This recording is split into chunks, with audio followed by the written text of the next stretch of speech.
Hello Guyana, welcome to the Lowdown. We're in 2023.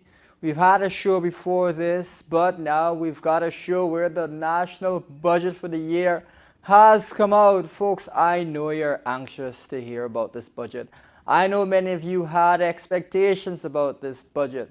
So we're going to get into all of that tonight. But first of all, you know the deal. Share that link. Share the link, folks. Let's give everyone a chance to be on the show. We're going to talk about the different elements of the budget, how big it is, what's going on in terms of the country's growth. And then we're going to talk about the different elements of it, where I think a lot of people were disappointed, where we saw the government putting a lot of funds, and what you should make of this budget, folks. So share the link, share that link. Let's give everyone a chance to come into the show. We're going to play that intro in a second there. Folks, thanks for starting your Saturday night on a high with Elson Low. And on that front, welcome to the Lowdown, and we'll be with you in 1 second.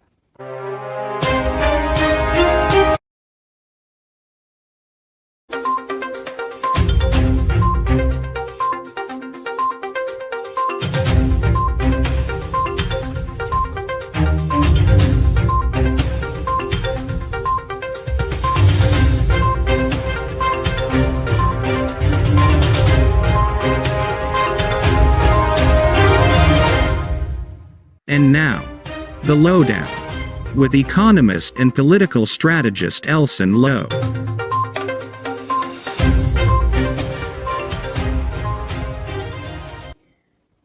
Thanks for joining us tonight, folks. Thanks for being here for the Lowdown. Folks, share that link, share that link. Let's give everyone a chance to be here for the show tonight. Let's give everyone a chance to be with us. We're going to talk about the national budget. I know that many of you will be a bit disappointed at this budget, but we're going to, first of all, give you a sense of what's in the budget, and then second of all, break it down for you. But folks, even before we get into the budget, let's set a little bit of the context.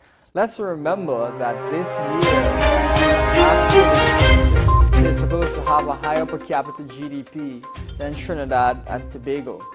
Let's keep in mind that we've talked at length about various countries that have oil and gas resources and have found it very difficult to actually see development in the country. Folks, oil, as we always say on this show, is a funny thing. And it doesn't necessarily mean that the country is going to develop if you have oil and gas resources. It doesn't mean that people's lives are going to be better if you have oil and gas resources. Oil has to be used in a thoughtful way, and you have to take seriously the challenges that come from the oil and gas industry. And so, folks, we're gonna dive into these things. I wore my glasses tonight because we gotta dive into some of these issues. But yeah, so it is definitely, I think, an area. The budget has raised a lot of concerns in the media, in the newspapers, amongst us in the opposition. And you see some government defenders scrambling to defend what it must be a very difficult budget to defend. Very difficult. And so we're going to talk about all different elements of that, folks. Share the link, and we're gonna lean right into it. First of all, folks, it may interest you to know that as far as the content of the budget, I'm not surprised pretty much at all by anything that I saw. Everything looks pretty much like I expected it to look. What I'm a bit surprised by is the size. Now, that budget again is 41% larger than last year's. And of course, last year's budget was 44% larger, the initial budget, than the previous years. So the government has decided to keep these expansions around the 40-some percentage range. Now, of course, the country is not growing at 40% this year, but 25%, so still substantial. What it means, however, is that there's a lot of money that is going to be spent. Now, that, to my mind, makes, when you spend the money in poor areas or you misspend that money, that makes it seem much more of a serious thing if there's funds available and you misspend the funds. So I think by the government, because the government has put out a large budget and not gotten the allocations right at all, it has, I think, raised even more in citizens a sense of concern as to what exactly is even going on with the government's priorities. And we're going to lean into some of those priorities, folks. We're going to lean into them. But just to give you an initial headline here, the government is spending almost as much on roads, bridges, and drains as the government is actually spending on healthcare and education combined. Folks, the government is spending as much on roads, bridges, and drains, almost as much as healthcare and education combined. Folks, is anybody in Guyana in agreement with that kind of a breakdown for a national budget? That would be very interesting to me because that means that there's a very, very heavy emphasis on infrastructure this year. And actually not as much of an emphasis on something as important to national development as education and as health care. It has been pointed out that Guyana has, as it concerns health care, one of the lowest life expectancies in the entire Western Hemisphere. That is to say, people don't live as long as they really should be living in Guyana because of poor health care. On the other hand, we've mentioned before on this show that 80% of the Guyanese population does not have math and English, and therefore cannot get the types of jobs that typically require you to have those basic skills. So yes, that is an area, first of all, of great concern. But more than that, are we really as a country going to be living in a society that spends the vast majority on infrastructure all the time when there are other things that are important? Folks, again, let's lay some context on this. We've talked at length about countries like Equatorial Guinea on this show, which is the poster child for corruption and having an oil industry. And folks, it may interest you to know that in Equatorial Guinea, there's 75% poverty, but it has a per capita GDP at one point that was higher than Spain. So there's lots of money going around, but also lots of poverty. We've seen reports come out to indicate that Guyana has a 48% poverty rate, and that given the cost of living crisis has raged, that poverty rate really should only have increased. Now, if we're going to see, 50% or so, or even more of poverty in Guyana, and you're going to see Guyana have a lot of money and see big budgets, it raises a serious question as to whether, just as we've mentioned on this show, this country is going to look very much like Equatorial Guinea going forward. In fact, it was actually indicated that after Equatorial Guinea got access to oil, the standard of the quality of governance actually declined. The quality of governance actually declined. Now, as we talk about infrastructure in this budget, remember Equatorial Guinea, they're all about that infrastructure. They build airports where there aren't people. They build schools where there aren't people. They build roads on islands that are not inhabited, that kind of thing. What we're seeing here in Guyana is that, and folks, it's funny to talk about these things, so let's kind of break it down for you. This is even before we lean into our usual meme of the week section. We're laying the context for you. Folks, a road in Guyana, and we talk a lot about roads on this show, a road is supposed to last 20 years. That's how long a road is supposed to last. Even if you say in certain climates it might last a shorter period of time. Folks, name one road in Guyana that the PPP has built that has lasted for 20 years. Name one. Name one road in Guyana the PPP has built that's lasted for 10 years. Name one road the PPP has built that's lasted for 5 years without there being lots of potholes on the road and the need for major works to be done. Interesting. Now, a road is supposed to last you 20 years. So what happens is that when we invest all these monies in roads and so on, because the roads are not being built in the way they should be being built, rather than the country getting a net gain from spending all this money, it is a net loss. If you expect to receive 20% return or 30% return from your road, but you have to go and do back the road a short time after you build it, then you can never get the return that you expected. You can never get the value that you expected to get from the roads. We have talked endlessly on this show about roads. You can visualize, I'm sure, so many of the roads that we've pointed out that have needed maintenance very soon after they have actually been completed. And folks, what is happening with this trend and this focus on infrastructure is that this is the perfect way for the government to steal, engage in procurement fraud, reward its cronies, and get some money out of the public coffers. That's how they do it in Equatorial Guinea, where they focus on infrastructure as well. And that's what's going on here in Guyana by the government. And so what is really going on when you reflect on this is that most or a significant chunk of the money that is being spent on these types of projects is just being stolen. So instead of the government spending money on health and education, the government is basically stealing that money. And that's why when you look at the roads in Guyana, they don't last for any kind of time. That is what is going on.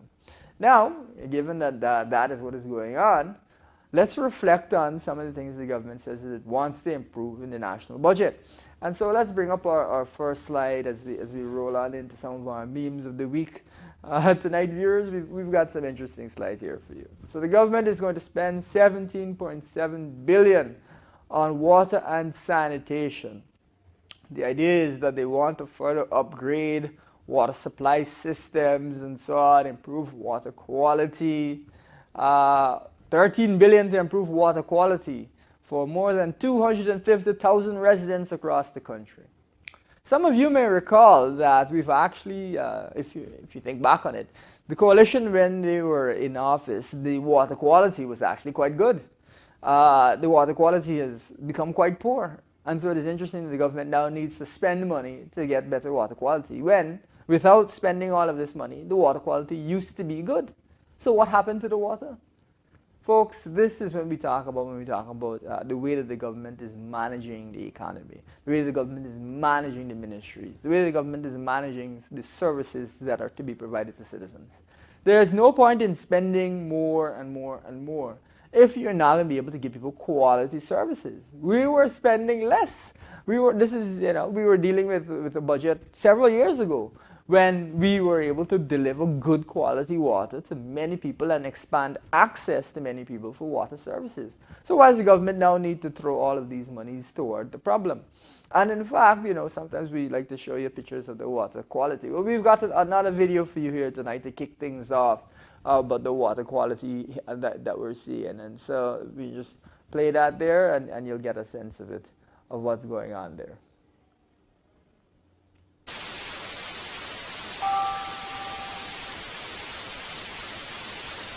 So folks, you've got a situation where you're not even getting water flow, in some places. That's really been what the experience of many citizens that are not even getting water to flow at the tap. And you have to ask yourself, what exactly is going on there? You have to ask yourself that. We can take that down now.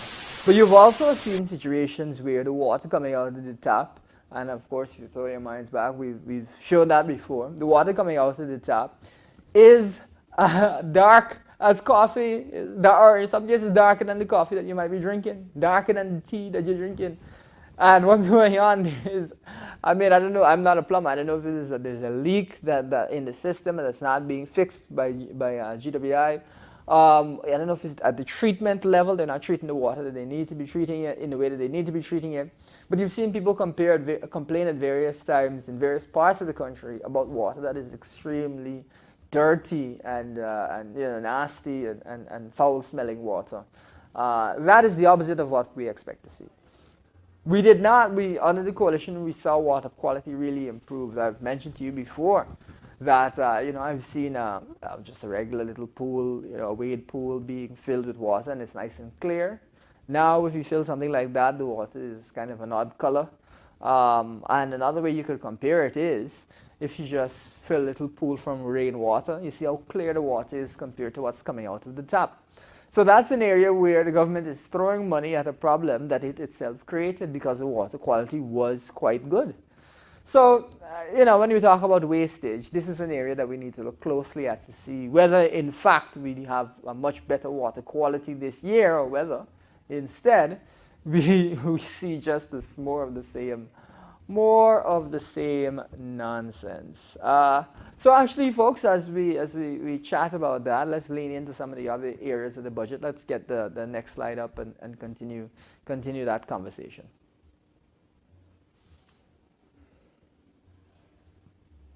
All right, so you may recall that we were talking about this last week.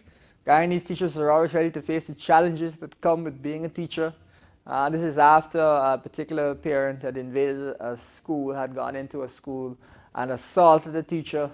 But you know, many teachers were saying, oh, it's a difficult time for us. You know, the government is going to give us something. The president had mentioned the teachers are going to get something. You may recall he mentioned that late in the year.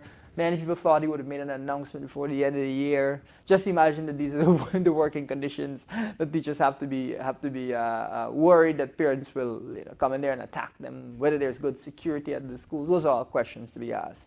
Of course, you know, Guyanese like to make a joke off of everything, which is why that particular gentleman has a cutlass and I guess a spade of some sort, and that other one has a chair in his hand. Guyanese love to make a joke off of everything, don't they? Don't we? But essentially, though, I think that there was sort of a lightheartedness to some of these things because people anticipated, all right, budget is coming. We're going to see something good come out of the budget for teachers. We're going to see a substantial raise for teachers in the same way that we saw a raise for the nurses and for other healthcare professionals. And so the idea is that, yes, you can make joke, as we used to say in my younger days, joke and fun. Of course, you can make joke and fun out of these things when you're thinking to yourself that things will indeed get better. So it's not anything to worry about. It's just a laugh, you know, it's just a laugh. But the sad thing about it is that the real laugh is that the ostensible Minister of Finance read a whole 6-hour presentation. 6 hours!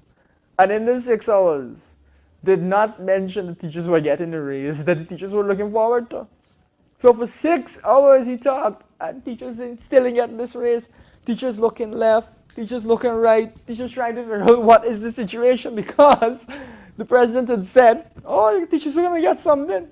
And now, so the end of the year was when they usually announce raises last year. Nothing was said. Early year, people said, oh, you might say something. School start back. Nothing is said. Now, you've got a situation where the budget has been read. Nothing's been said.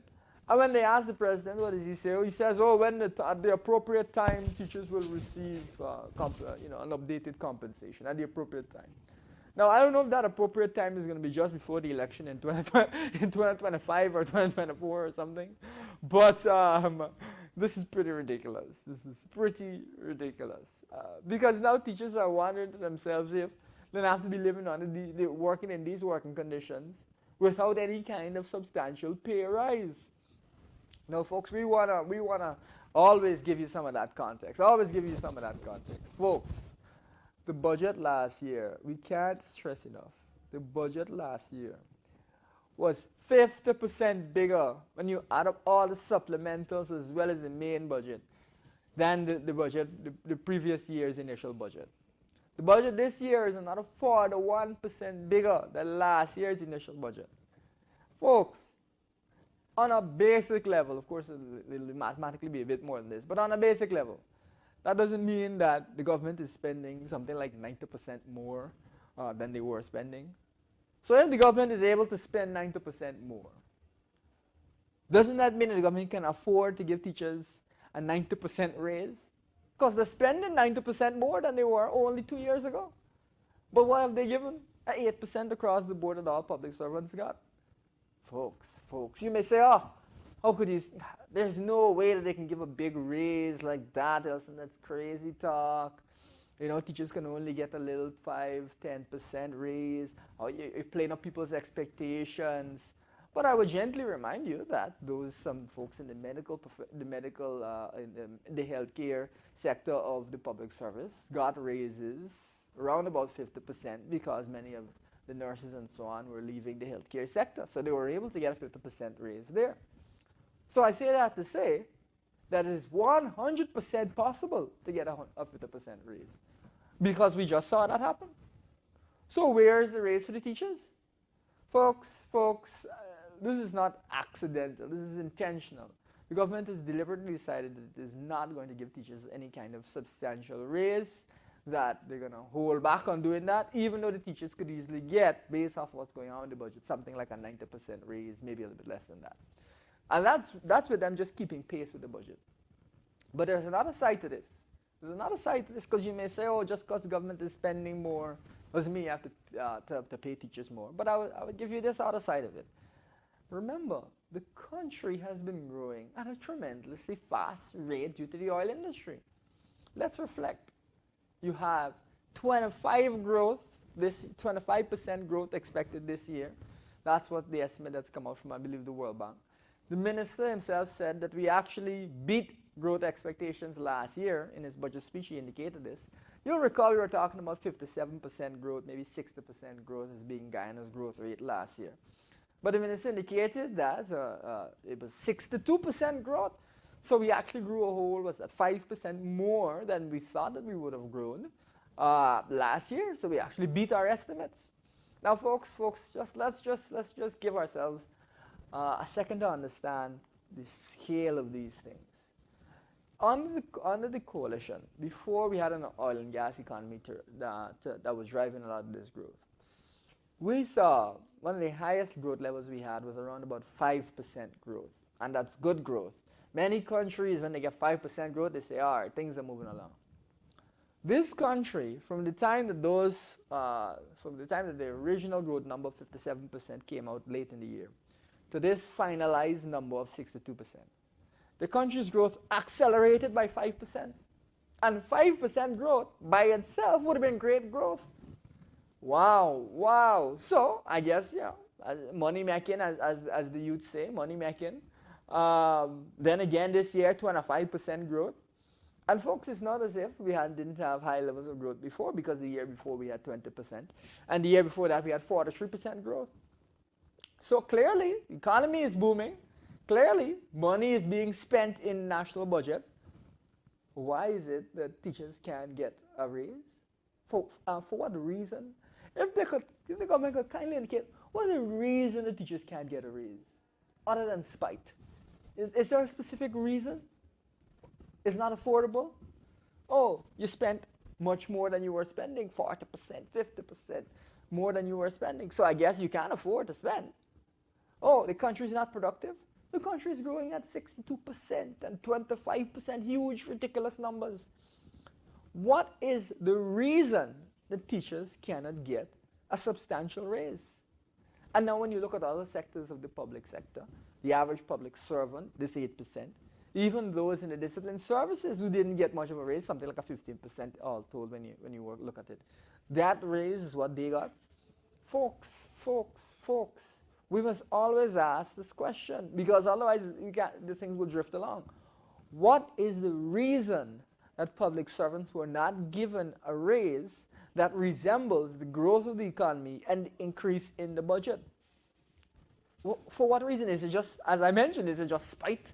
Are they just, angry with public servants? They don't like the public service?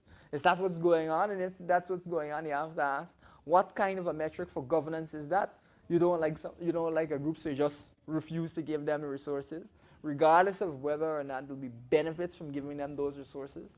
We have mentioned at length, that there are a lot of benefits that come from paying public servants better. When you pay police better, they're less subject to things like corruption. When you pay police better, you can bring down your crime rates. Of course, you have to combine it with other policies, social policies, and so on. When you pay teachers better, you can help those teachers to actually improve performance in the classroom. They're encouraged to go and train, those types of things. There's lots of benefits that come from paying public servants better. But the government doesn't seem to have an interest in those benefits. Doesn't seem to recognize that that is all a part of the development of a country. And so as a result, we see this kind of total ignoring of public servants. Let's bounce across to the next slide as we continue talking about this.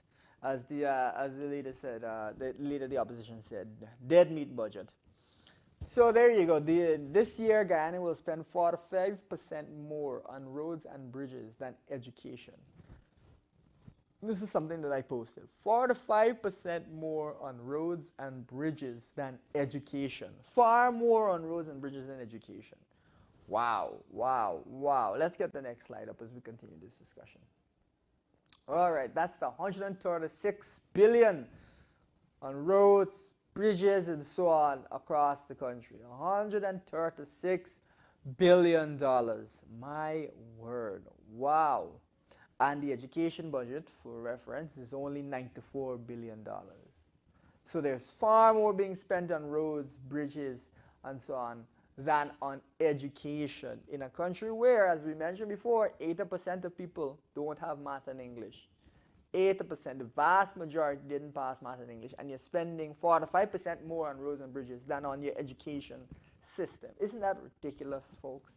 Isn't that ridiculous? And we're going to want to drill down into some of this education spending, because there's various areas where the government has had no, could have done simple things that would have made up the shortfall that really would have helped in education, but has declined to do those things. So we're going to dive into that in a minute. Let's get the next slide up as we continue these discussions. So here we've got a $782 billion budget, and they couldn't find $4 billion to make the University of Guyana free. It only costs $4 billion a year to make the University of Guyana free. This budget is $782 billion. And they couldn't find $4 billion to make UG free. Folks, $4 billion is not even 1% of this budget. I think it's less than 0.5% of the budget. Not even a percent. $782 billion. It's twice the size of budgets only a few years ago. And they couldn't find the measly $4 billion to make the University of Guyana free. It was best to come out and say, listen, we don't want UG to ever be free. It's best to come out and say that. That is a ridiculous situation because, first of all, it's in the Constitution that it should be. And second of all, you won't even notice that $4 billion. You could easily do that. It's not even a percent. It won't even ring any alarm bells. You could easily make the University of Guyana free with that. But that's the first element of it. The second element of it is this. The government's subvention to UG, $3.7 billion, I believe. It's not substantially different than the $3.2 billion that they sometimes give and so on, around about $3 billion. It's not any a big change to the subvention, and that's just to help University of Guyana operate. Let's ask a different question on these issues. Let's ask a different question. In addition to making the University of Guyana free, in addition to that, put that aside. Let's ask ourselves a different question. If you have a country that this year the GDP per capita is going to blow straight past Trinidad and Tobago, if you have a country that has more barrels of oil per person than Dubai and UAE and Saudi Arabia and all these places, don't you think that we should have one of the best universities in the world here? Be serious, be serious. Isn't that a reasonable expectation? When you look at universities in Norway, when you look at the University of Singapore University, these are top universities, some of the best universities in the world, in relatively small countries that are quite wealthy. University of West Indies is, yes, it's a good university, but let's be real here, folks. University of Guyana can be far, far better than University of West Indies because as time goes on, there'll be far more funding than University of West Indies will have. We're already, with a GDP per capita, bigger than Trinidad, already. And we just began production. We just started. So there's funds to make the University of Guyana one of the best universities in the world. What does that look like? It looks like, of course, paying lecturers better and attracting top lecturers from all over the world. It looks like funding for research, which is something that major universities provide a lot of funding for their professors to do research. It is better facilities, state-of-the-art facilities. It is a campus where you develop lots of great buildings and a great environment. These are all classic examples of ways that you could spend to improve that university. Of course, we have now got an oil and gas industry in this country that is demanding a lot of labor. And the University of Guyana has a program. I think they have like 8 courses that deal with oil and gas matters. But you could easily expand that to make an oil and gas institute. Put some funding towards that and make it one of the best institutes that you're going to find anywhere. Hire people from all over the world to work there and to teach, to give full insight. We've talked at length in the opposition about the need to audit effectively and develop auditing capacity. Well, you can build that in at the University of Guyana in your oil and gas institute. In fact, if you look at, I believe it's the University of Oslo in Norway, they actually have one of the best places in the world to study corruption and development. So, yes, it is not your Harvard, your Stanford, your Yales. It doesn't need to be that. But it can be one of the best universities in the areas of focus. And oil and gas is clearly, I think, an area of focus for us here in Guyana. So we need to think not of the University of Guyana as being just UG and, oh, if we make it free, that would be good. But push ourselves and push our thinking far beyond this. And we're going to give you some context around why this is really the government's refusal to spend money on university education, on these sorts of schools, is really vexing. I'm going to give you some insight on that. Because one of the things that we want to help viewers, we want to help you to understand, is that the government sometimes says certain things, makes certain promises. And these promises are, not to be, let me put it this way, not to be relied upon. Not to be relied upon. And you can judge for yourself. Now, let's pull up the next slide as we continue the discussion. All right, not this one, the next slide after that. Next one after that. All right, so here we have the president addressing the United Nations there. Addressing the United Nations. I don't know if any of you recognize that podium. That's where heads of state typically address the United Nations. And in one of the working groups, when he addressed the United Nations last year, the president said bombastically, and perhaps he regrets saying it now, that the government was going to spend 20% of the national budget on education. That's what he said. We're going to increase education spending to 20% of the national budget. Now, folks, before Guyana had access to oil revenues to spend, the national budget we spent around 15% of the national budget on education, right? Around about 15% of that national budget. And you would think, this is the thinking of the president, the thinking of the PPP, that we're going to see that number increase to 20%, right? Right? Once we have oil revenues, they're going to really crank it up, guys. Yeah, let's go. Folks, in case, of course, I think you can guess. That is not what happened. But you may say, all right, well, Elson, man, they spent at 19% of the national budget, you know. I mean, it's not 20%, but you can't complain. It's 19%. Is that what happened? You could say, oh, they spent 18%. You're fretting, you know. It's close enough to the 20%. They spent 18%. Folks, the government spent last year 13% of the national budget on education, on the Ministry of Education. 13%. This year, you would think, all right, well, they've had a chance to restructure things. They've recognized that they made a mistake. They're going to go in the opposite direction. They may not get to the 20, but they're going to come close. So they're going to go, and they're going to put it at 19%. Get in there, right? Almost at the 20%. Folks, what do you think happened? The government now, in this year, with this year's education budget, has actually spent, and just imagine this, has actually again decreased the percent of the budget spent on education. They've done that again, and so instead of increasing, which is what they said they would do, they've decreased the share of the budget spent on education. They're now spending 12% on education, and here we have, again, government again will spend 4 or 5% more on roads and bridges than education. They said they were going to spend 20% on education.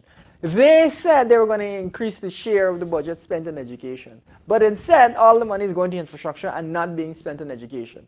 At a time when the oil and gas industry demands labor, at a time when you have international people coming in to work there because we can't fill the labor, at a time when the economy is rapidly changing and people need to get skills, something as basic as repairing ACs, people need to get the skills to do that because all of a sudden the country is going to have a lot of ACs. Something as simple as that. The government, instead of spending on that, is spending $136 billion on education, on infrastructure. Now, folks, let's ask ourselves this question in a different way. If the government had put aside 20% of the budget for education, what would that have looked like? Now, first things first, that would have been $156 billion. Not the $94 billion that we're talking about. If they had done what they said they were going to do, it would have been $156 $156 billion. Now, that means that you're looking at a $60 billion gap between what it said they were going to do and what it did. So what this $60 billion could have been used for? Now, we will speak at length on this issue. But let's focus just on the University of Guyana. Now, you may not need to spend $60 billion on the University of Guyana, but you can certainly find $10 billion. You can certainly find the $4 billion to make the University of Guyana free. You can certainly find additional monies for training and so on at the university, for facilities and so on. You can definitely do that.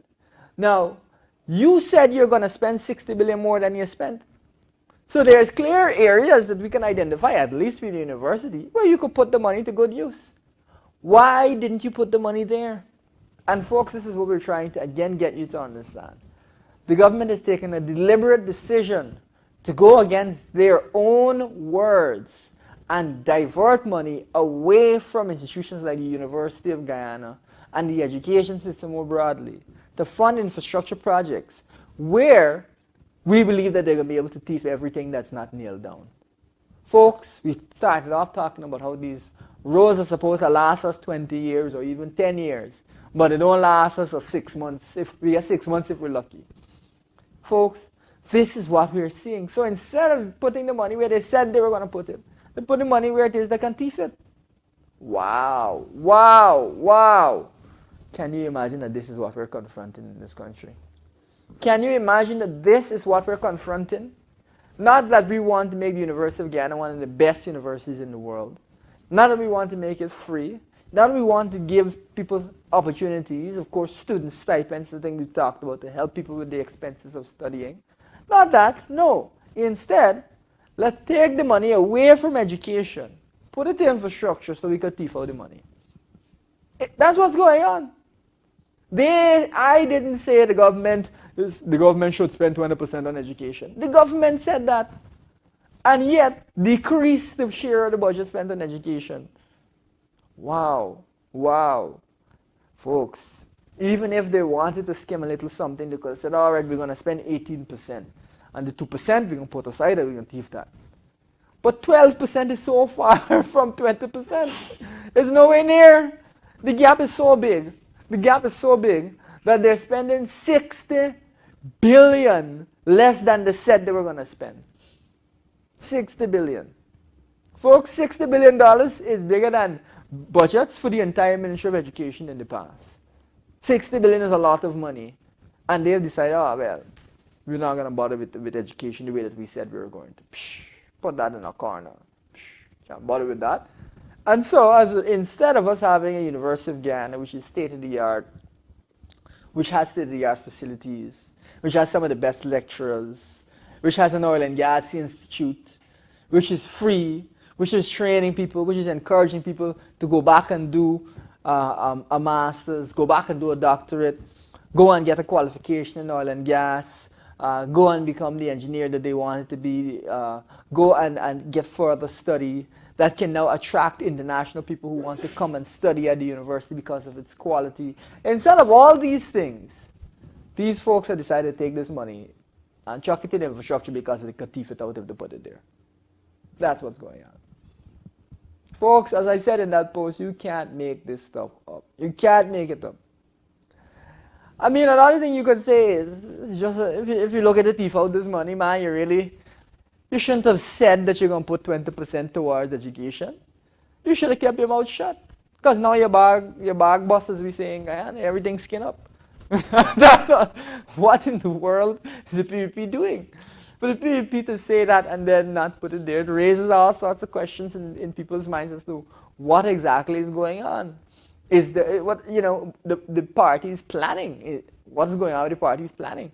Is the president just saying things that the party doesn't agree with? What is going on? Interesting, folks.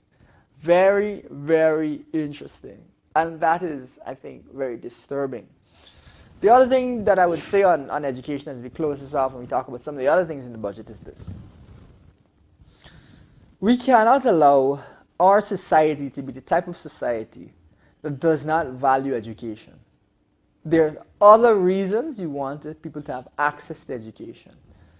It is part of it is helpful in terms of personal growth and development, in terms of opening your horizons, in terms of giving you options to be able to work and study in other parts of the world.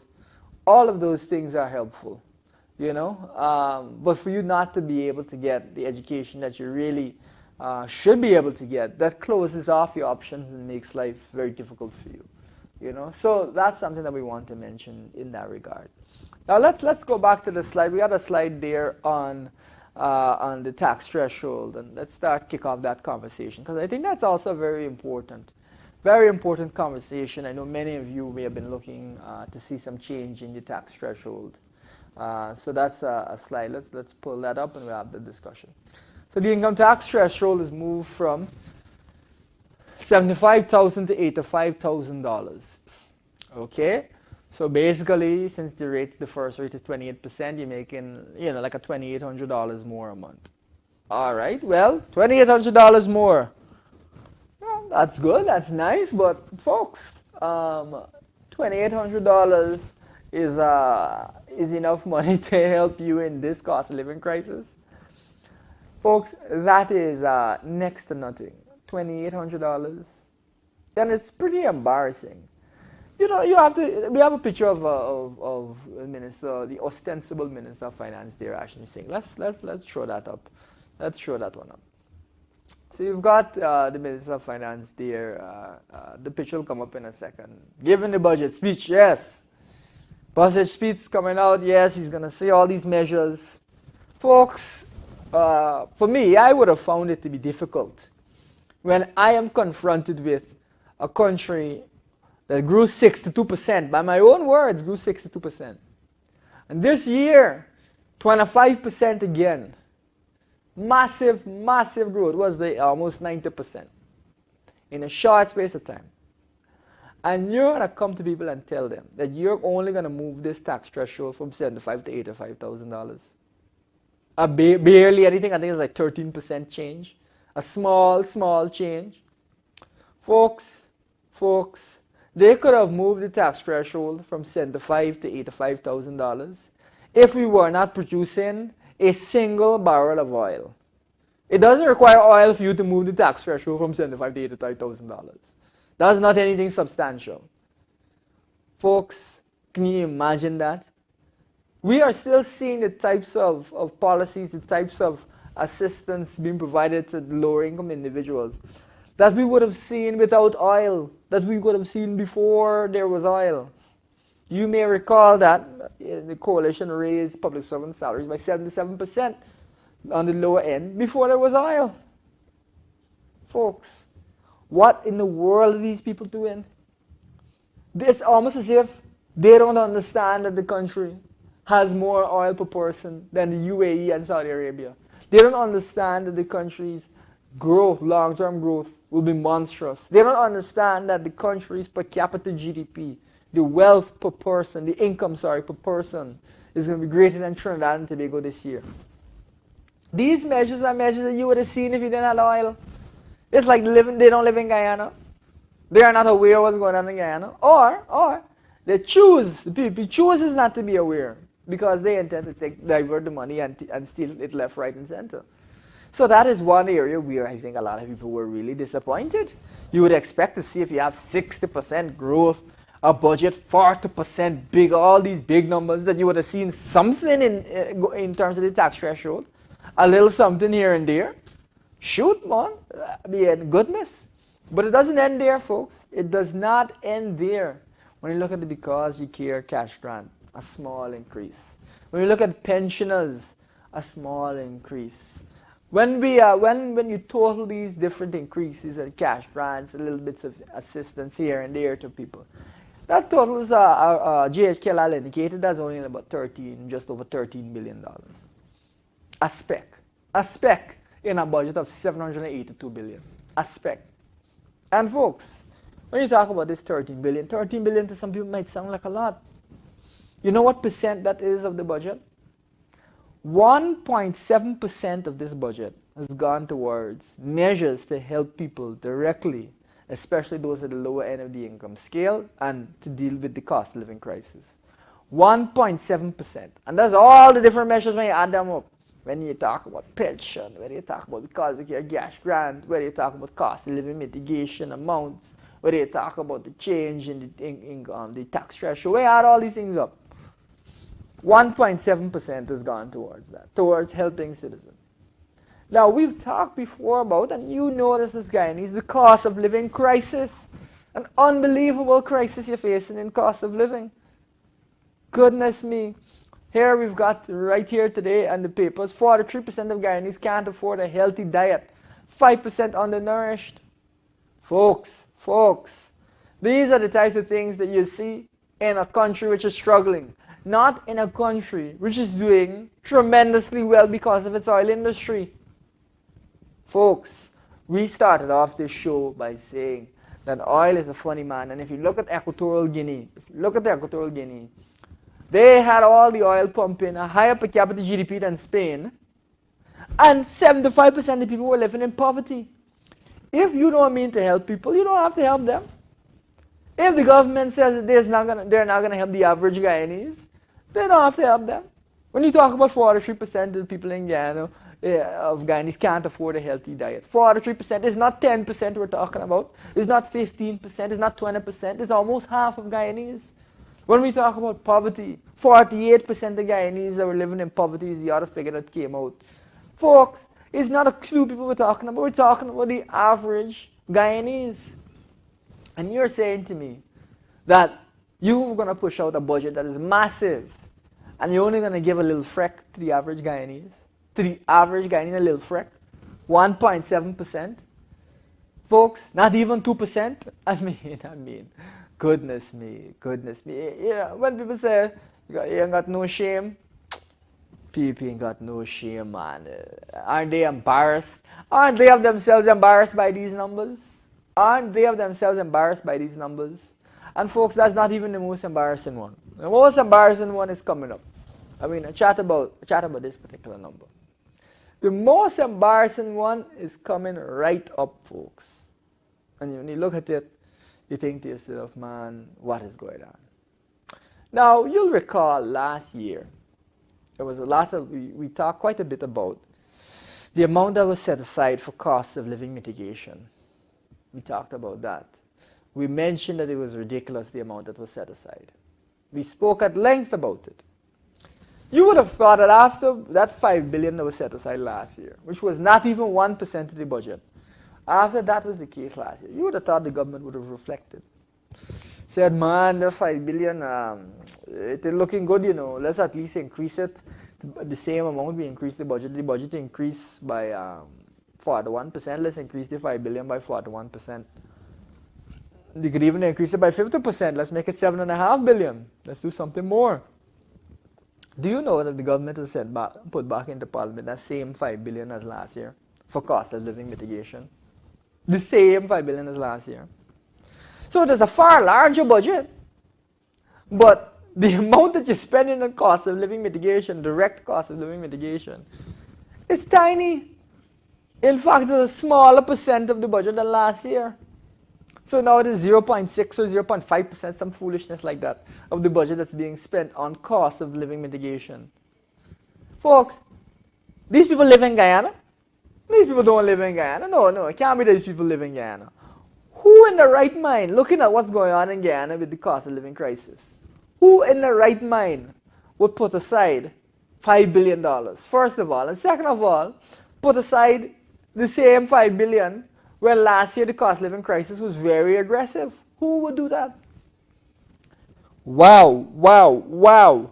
And the thing about it is now, folks, you've now got a much bigger budget. So you're spending more money. You're putting more money into the economy. But you're not putting more money aside for cost of living mitigation, for dealing with the cost of living crisis. 41%. And you're not seeing 1%, less than 1% set aside for cost of living relief. Now, the other thing that you got to note about it is, when the government grows the budget by this much, there's also a question of whether they will be causing inflation. Now, of course, we want the government to spend on things that benefit Guyanese. But if you're not spending a lot of money on things that benefit Guyanese, like not getting the quality out of the roads and so on that you're supposed to get, but you're dumping huge amounts in it, and they're not spending on cost of living mitigation, you know what's going to happen? The cost of living crisis will be prolonged in Guyana beyond what it needed to be. Because the cost of living crisis could have cooled a bit, as you saw inflation cool around the world a little bit over the course of this year. But instead, it is very likely that you're going to see the cost of living crisis get even worse in Guyana over the course of this year.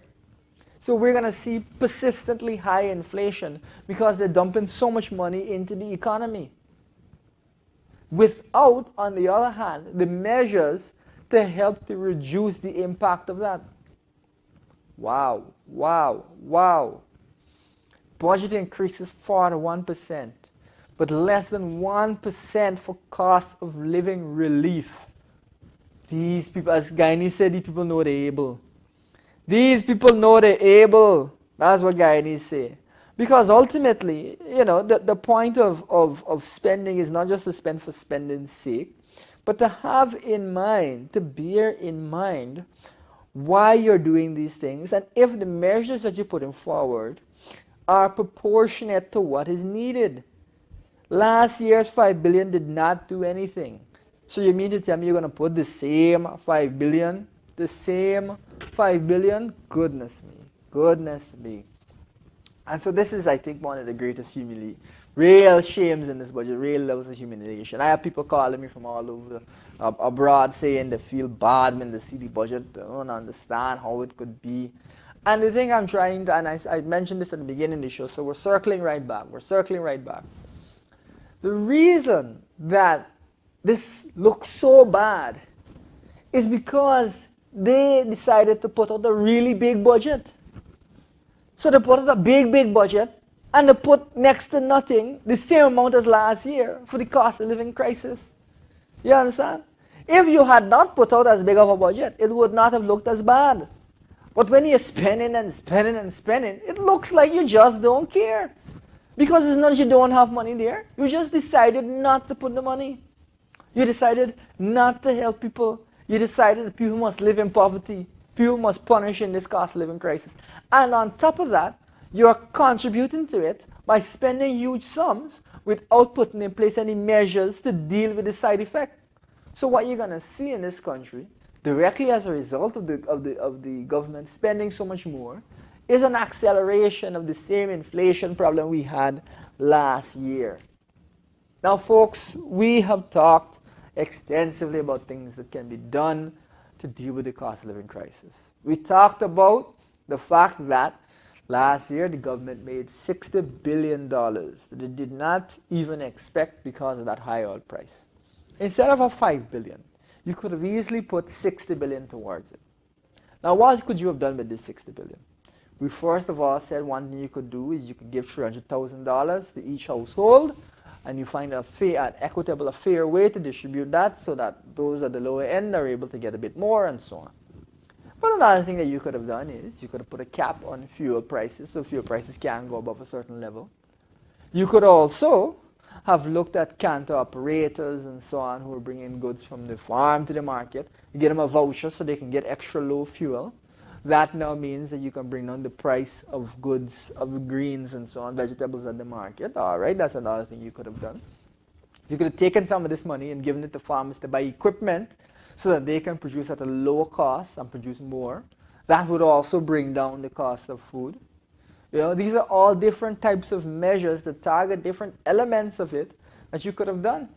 They even gave out fertilizer last year, and I don't know that that program was effectively administered because you heard a lot of complaints about the fertilizer.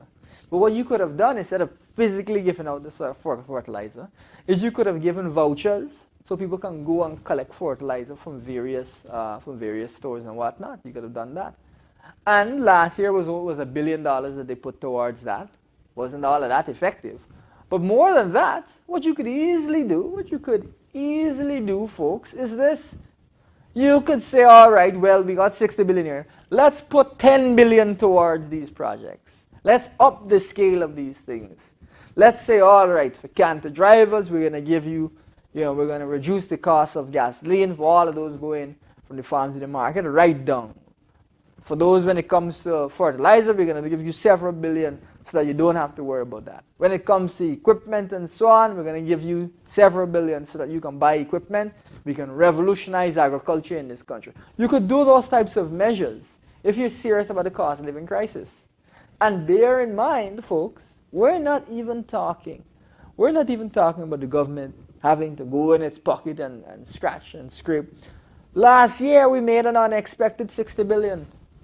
Take the unexpected money, put it towards the cost of living crisis. If you allow farmers to buy better equipment, that is not something that is only for today. It is for tomorrow. It is for the production of the country in the future. And so farmers can even start to export once the cost of living crisis cools and so on.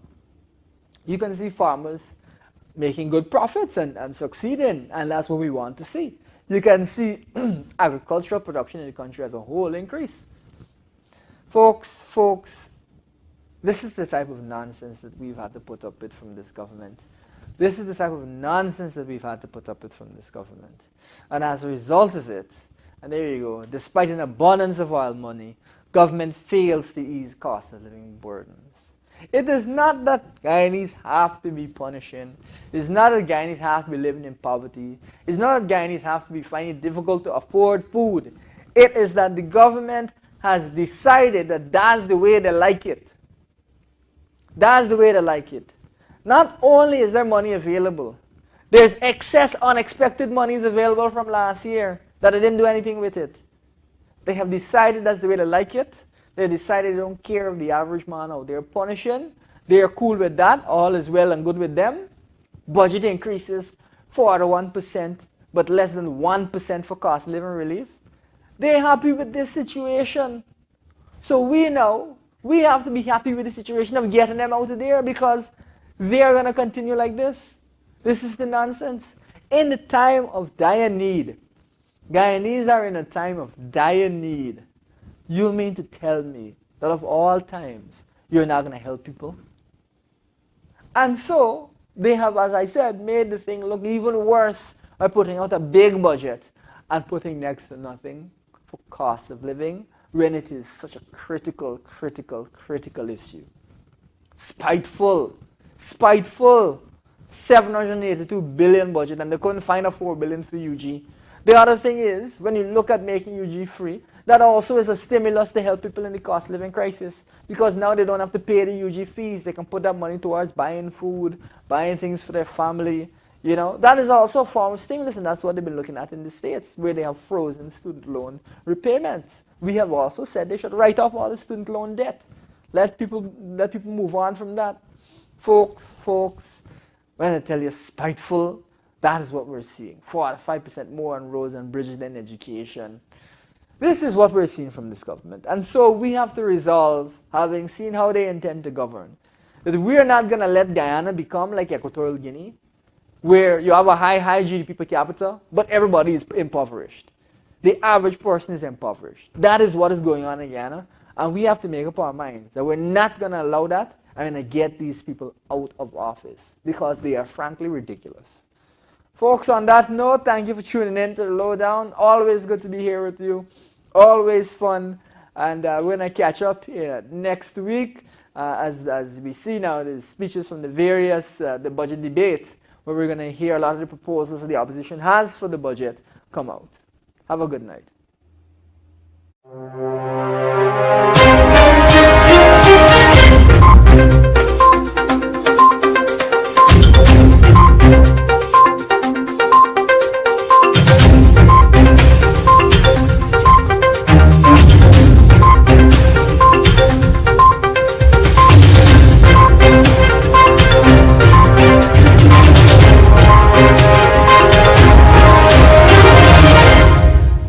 Thank you for watching our program. See you right back here, same place, same time. And remember, hold the line of battle, comrades. Our victory is sure.